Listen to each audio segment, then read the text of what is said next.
ایصال ثواب کا جو ایک شرعی طریقہ ہے وہ بتا دیں، کیونکہ ہمارے یہاں اہل سنت میں یہ ہوتا ہے کہ فوتگی کے 4 دن بعد 10واں اور پھر 40واں اور ٹھیک. لوگوں کو بلانا اور پھر قرآن خوانی، اور کچھ لوگ اس کو بدعت بھی کہتے ہیں۔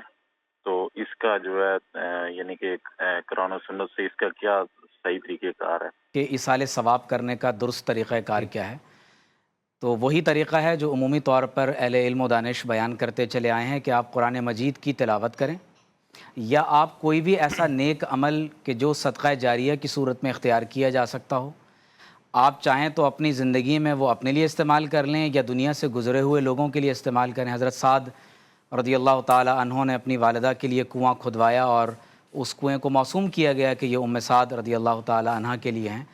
آپ دیکھیے کہ حج بدل بھی گویا کہ ایک ایسی صورت ہے کہ انسان عبادت خود کرتا ہے لیکن اس کا ثواب اللہ تعالیٰ اسے عطا فرماتا ہے جس کی طرف سے وہ ادا کیا جا رہا ہے۔ تو کیونکہ اس پہ بہت زیادہ مرتبہ بات ہو چکی ہے، ٹھیک. تو مختصر یہ کہ قرآن مجید کی تلاوت کریں، ٹھیک. یا کوئی ایسا عمل جو صدقہ جاریہ نیک اعمال میں سے ہو، اس کا ثواب آپ مرنے والے کے لیے ایصال کر دیں تو اللہ تعالیٰ اس کا ثواب اسے پہنچائیں گے۔ دوسری بات یہ کہ جو ایصال ثواب کا معاملہ ہے، جی.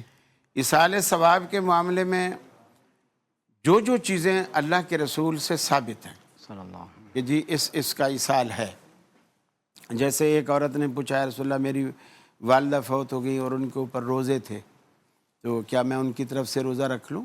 آپ نے فرمایا روزہ رکھ لے۔ اگر تیری والدہ کے اوپر قرضہ ہوتا اور وہ فوت ہو جاتی تو کیا تو اس کی طرف سے قرضہ ادا کرتی؟ تو عرض کی ہاں یا رسول اللہ میں کرتی۔ تو آپ نے فرمایا اللہ زیادہ حقدار ہے کہ تو اس کی۔ لیکن قرآن مجید صحابہ کرام کی پوری زندگی میں کسی ایک صحابی نے دوسرے کے لیے، فوت شدگان کے لیے، زندے کے لیے پڑھ کے بخشا ہو، ایسا نہیں۔ ہاں حج بدل ہے، عمرہ بدل ہے، جو چیزیں ثابت ہیں وہ چیز ثابت ہے۔ ایصال ثواب کے حوالے سے بھی مختصراً میں یہ عرض کر دوں، قاری خلیل صاحب نے اس پر بات کی، ہمارا بھی جو نقطہ نظر ہے وہ یہی ہے کہ سب سے پہلے ترجیح انہی چیزوں کو دینی چاہیے جو احادیث سے ثابت ہیں۔ مثال کے طور پر حج کرنا، عمرہ کرنا، صدقہ کرنا، دعا کرنا، یہ ساری چیزیں جو براہ راست احادیث سے ثابت ہیں۔ لیکن اگر ان پر غور کی اور اسی پر فوکس کرنا چاہیے، صدقہ جاریہ کا اہتمام، کوئی ایسا کام جس سے صدقہ جاریہ کی کوئی شکل ہو، کنواں کھدوا دیا جائے۔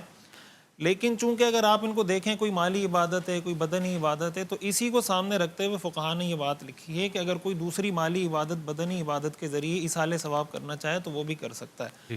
البتہ اس کے لیے جو مخصوص ایام متعین کر دیے جاتے ہیں، تیجا، 40واں وغیرہ، ظاہر ہے کہ یہ اس کا ثبوت نہیں ہے کسی جگہ، یعنی دن کا اس طرح تعین کرنا یہ ٹھیک نہیں۔